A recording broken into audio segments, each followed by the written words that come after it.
여호와께서 모세에게 말씀하여 이르시되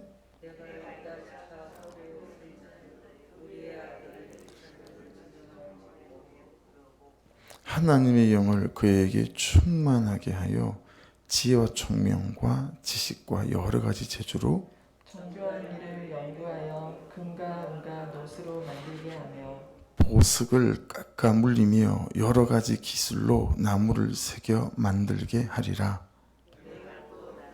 아이사막의 아들 오홀리압을 세워 그와 함께 하게 하며 지혜로운 마음이 있는 모든 자에게 내가 지혜를 주어 그들이 내가 내게 명령한 것을 다 만들게 할지니 곧 해막과 정극계와 그 위에 속죄소와 해막의 모든 기구와 상과 그 기구와 순금 등잔대와 그 모든 기구와 분향단과 번제단과 그 모든 기구와 물두멍과 그 받침과 제사직을 행할 때에 있는 정교하게 짠 의복 곧 제사장 아론의 성의와 그의 아들들의 옷과 관유와 성소의 향기로운 향이라. 무릇 내가 내게 명령한 대로 그들이 만들지니라.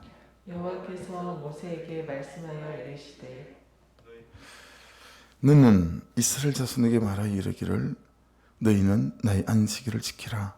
이는 나와 너희 사이에 너희 대대의 표징이니 나는 너희를 거룩하게 하는 여호와인 줄 너희가 알게 함이라.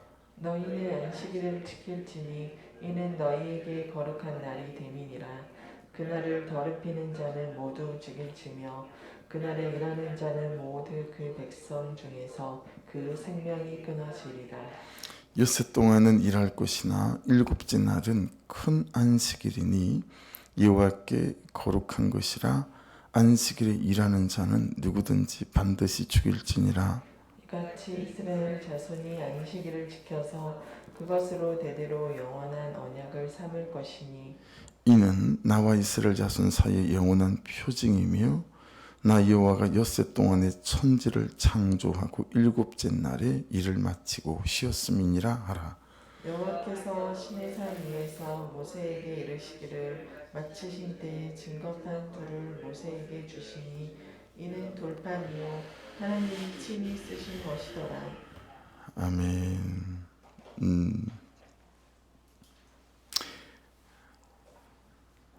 그 2절 말씀에 시작이 내가로 시작되죠.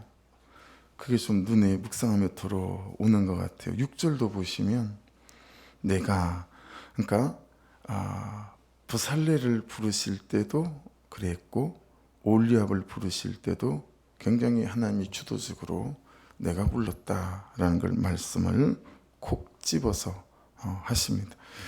여러분, 내가 말씀을 읽는다라고 생각하지 마시고 말씀이 나를 읽으실 수 있도록 말씀 앞에 나를 세운다 생각하고 오늘 말씀 앞에 나를 세우면 오늘 말씀이 말씀하시는 바 제일 처음 들리는 말씀은 하나님이 부살레를 부르셨고 그리고 하나님이 나를 부르셨다라고 하는 말씀이에요. 하나님이 부살레를 부르셨고 그리고 하나님이 나를 부르셨다라고 하는 거죠. 창세기 2장 17절 말씀인데요. 선악을 알게 하는 나무의 열매는 먹지 말라. 내가 먹는 날에는 반드시 죽으리라 하시니라. 선악과 나무를 아담에게 하나님이 그렇게 소개했습니다. 여러분, 이 창세기 2장 17절 말씀에는 두 가지 질문이 좀 남아요. 첫째는 뭐냐면 아니 선악을 아는 것이 좋은 것 아닌가? 구별도 되고 분별되고 그런 질문이 하나가 남고요. 또 다른 두 번째 질문은 하와도 선악과를 먹었고 아담도 선악과를 먹었는데 안 죽었잖아 라는 질문이 남아요. 그렇죠? 여러분, 선악을 아는 것이 왜 저주가 될까요? 죄책감이 오기 때문에 그렇습니다. 정죄감이 나를 죄의 포로로 삼아버리기 때문이다 라고 하는 거죠. 그러니까 딱 죽고 싶은 거죠. 실패감보다 더한 나는 열등한 존재 같고 전능하고 무능한 존재 같고 나는 안 된다라는 열패감은 우리를 감당이 안 되는 절망의 구렁텅이로 밀어넣기가 십상이죠. 예. 나는 안 되나 보다. 나는 어려운가 보다. 내 인생은 틀렸다. 나란 존재는 생겨먹기를 존재적으로 구제불능이다. 여러분, 이런 생각을 하는 그리스도인들이 수두룩하죠. 이것이 육신의 숨이 끊어져서 죽는 것보다 더한 살아있는 죽음 아니겠습니까? 그렇죠? 그러니 선악을 알게 하는 나무의 열매는 먹지 말라. 내가 먹는 날에는 반드시 죽으리라 하시니라는 말씀은 한치도 틀림이 없이 아담과 하와를 그리 만들었다라고 하는 것이고, 하나님과 분리되어 사는 것, 사람과 사람이 분리되어 사는 것, 하나님께서 허락하신 자연의 축복과 사람이 분리되어서 사는 것, 이 삼중 분리가 이게 진짜 사망을 말씀하시는 것이구나라는 걸 깨닫게 되어지죠. 그래서 여러분, 선악과를 따먹는 죄를 짓고 그 죄가 아담으로 하여금 가장 첫 번째 하게 한 행동이 뭐죠? 자신이 부끄럽고 추해서 숨는 것이었습니다. 그래서 숨잖아요. 그렇죠?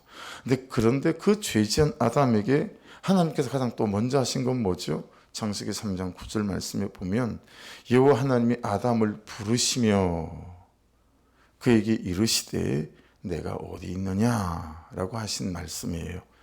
죄인인 아담을 부르시는 것이었습니다. 그게 죄 때문에 숨은 아담에게 하나님이 가장 먼저 하신 일이었습니다. 그러니까 안 되는 아담을 부르시는 거죠. 그렇게 하나님이 버살레를 부르셨구나. 그렇게 하나님이 나를 부르셨구나 라고 깨달아지는 거죠. 그것도 여러분 그냥 불렀습니까? 뭐라고 말씀하죠?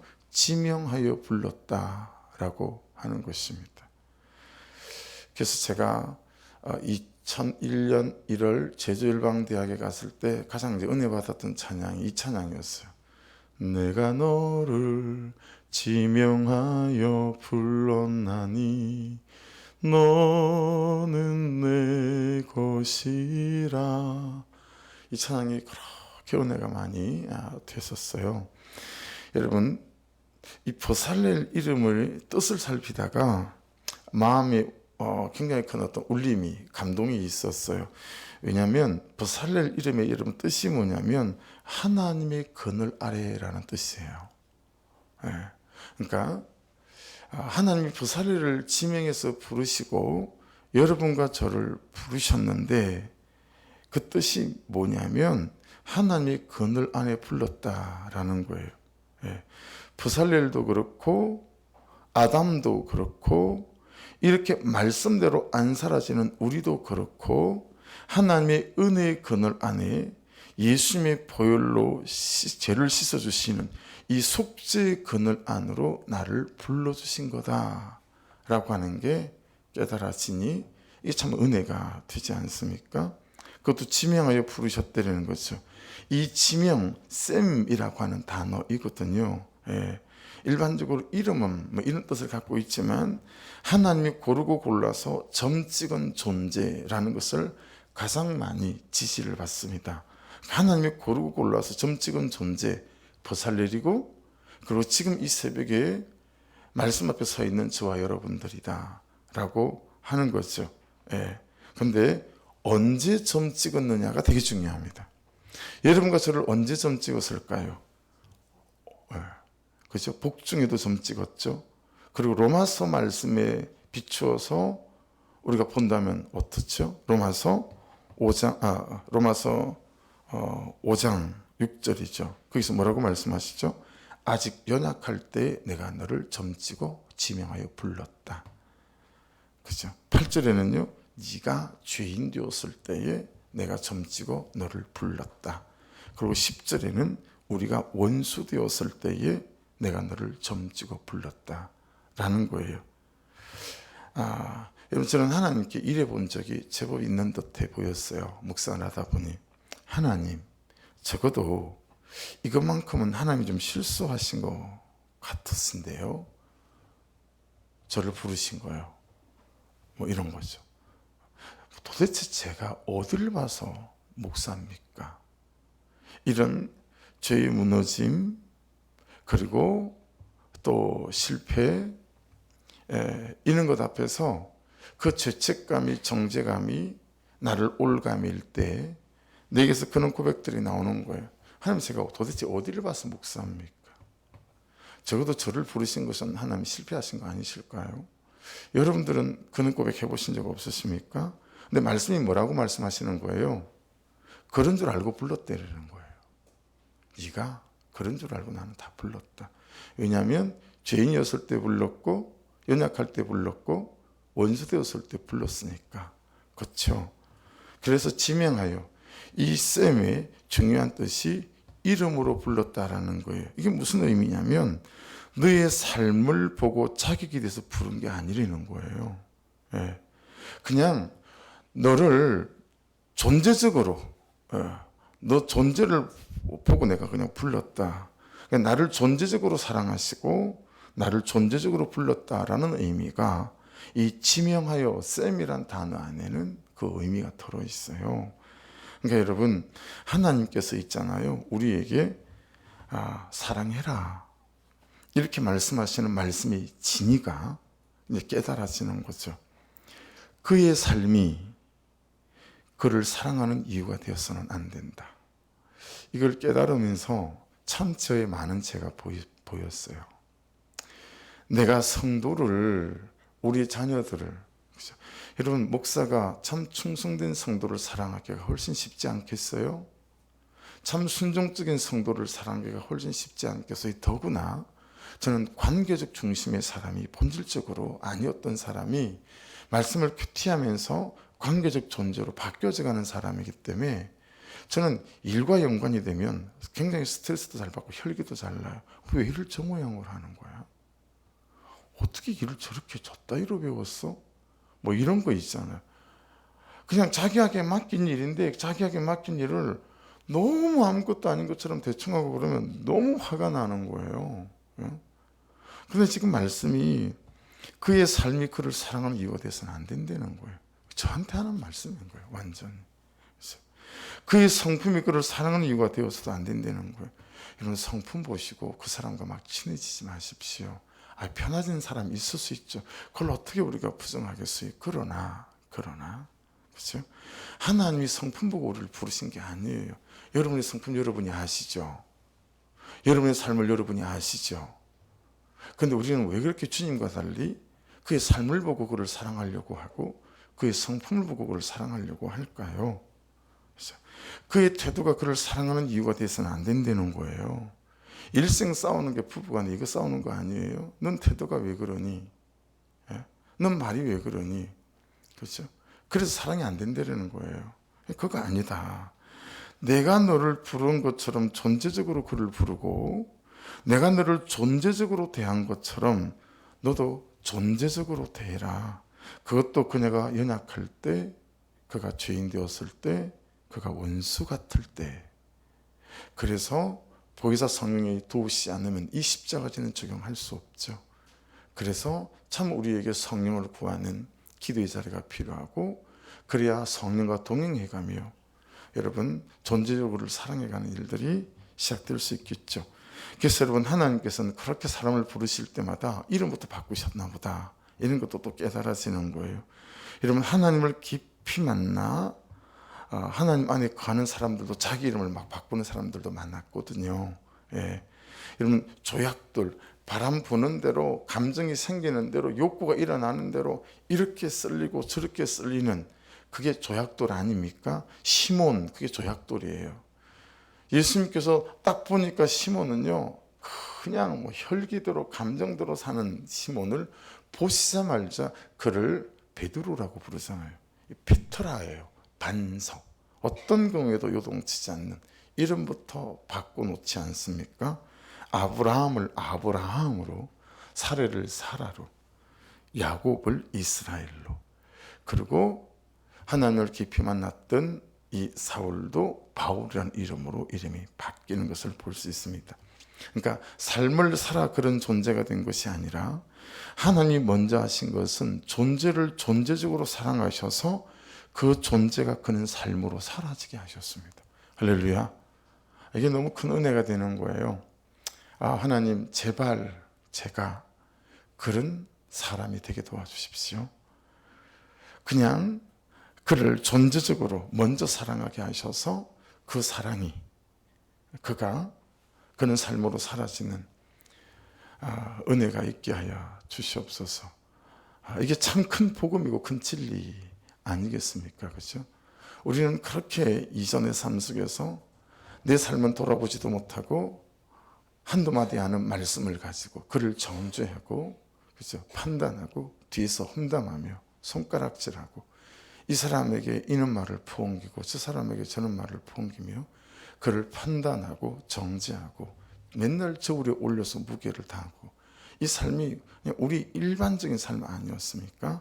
근데 오늘 말씀은 부살레를 내가 이렇게 불렀다, 올리압을 이렇게 불렀다. 어떻게 해요? 존재적으로.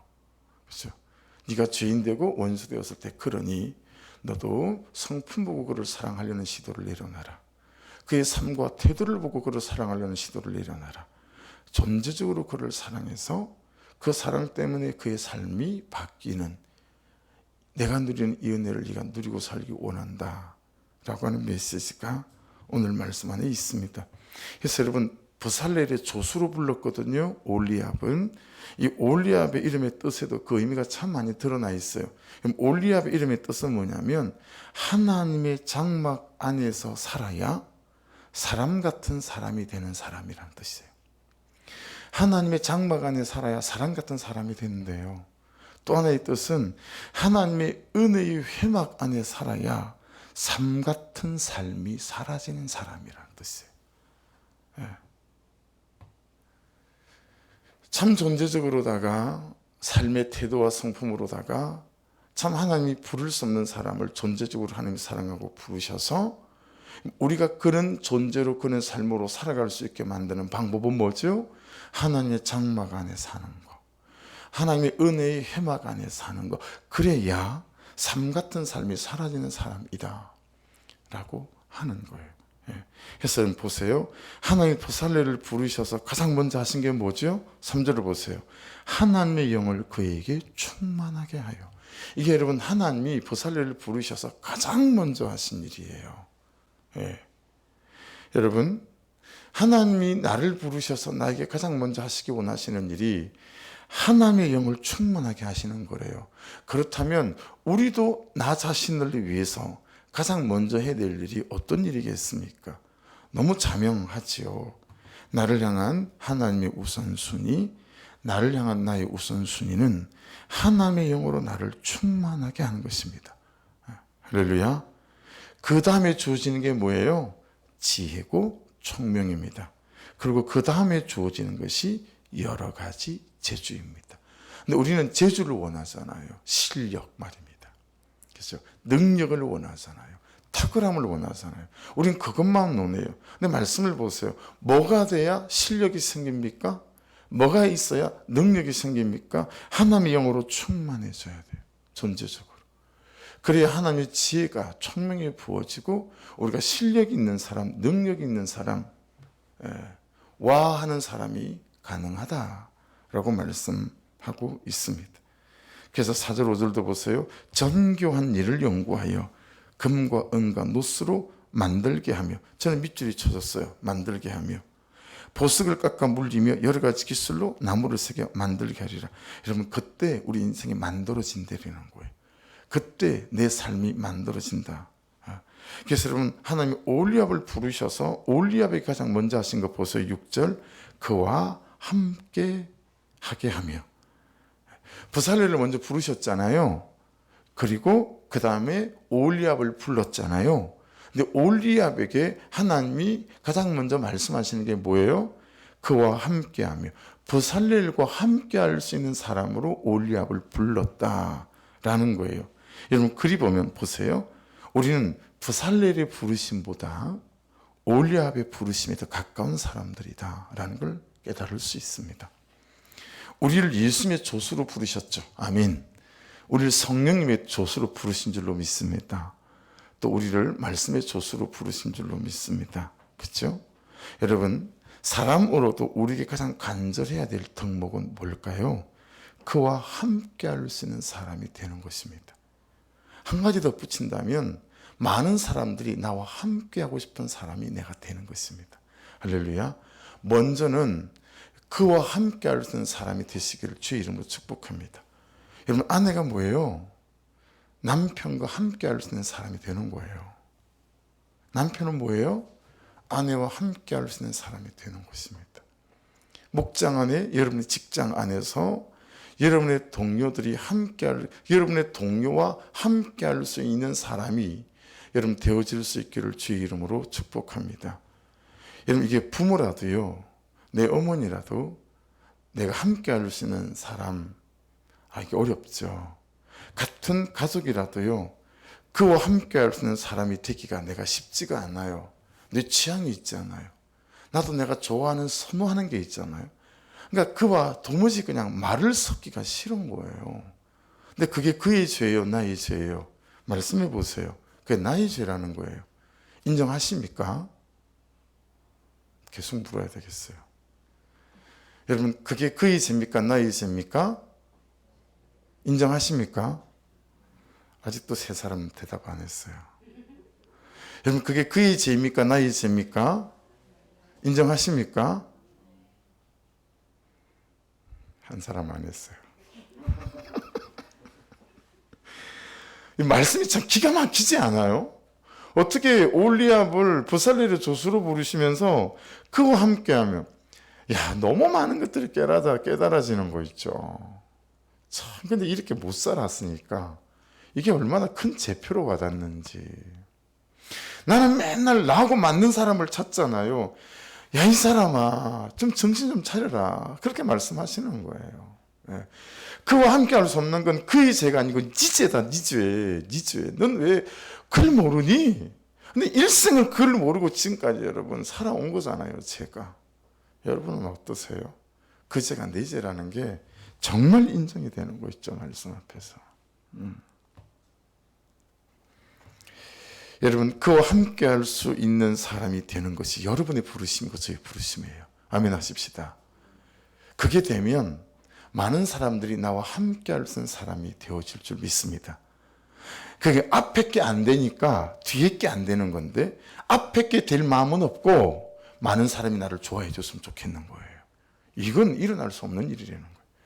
그와 함께 할 수 있는 사람이 내가 되면 다른 사람들이 나와 함께 하고 싶을 줄로 믿습니다. 이게 여러분 가족 안에도 부부 안에도 그대로 적용되는 거 아니겠어요? 그렇죠? 예. 그래서 적용, 어제 우리 설교 제목 그대로, 주님, 제가 무엇을 해야 합니까? 질문해 보십시오. 제가 어떻게 해야 합니까? 주님, 그와 함께 하는 사람이 되기 위해서 제가 해야 될 게 뭐죠? 이 사람마다 다를 수 있어요. 남편은 다를 수 있고, 아내가 다를 수 있고, 큰아들, 큰딸, 둘째 딸, 다 사람마다 다를 수 있거든요.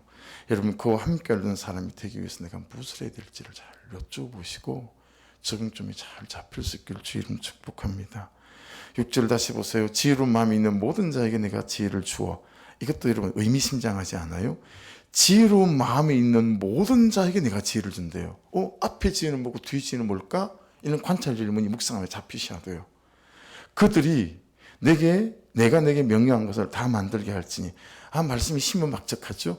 지혜로운 마음이 있는 모든 자에게 내가 지혜를 주어 그들이 내가 내게 명령한 것을 다 만들게 할지니. 여러분, 앞에 있는 이 지혜로운 마음은 무엇일까요? 저는 이렇게 묵상이 됐어요. 하나님을 구하는 마음, 하나님의 은혜를 구하는 삶.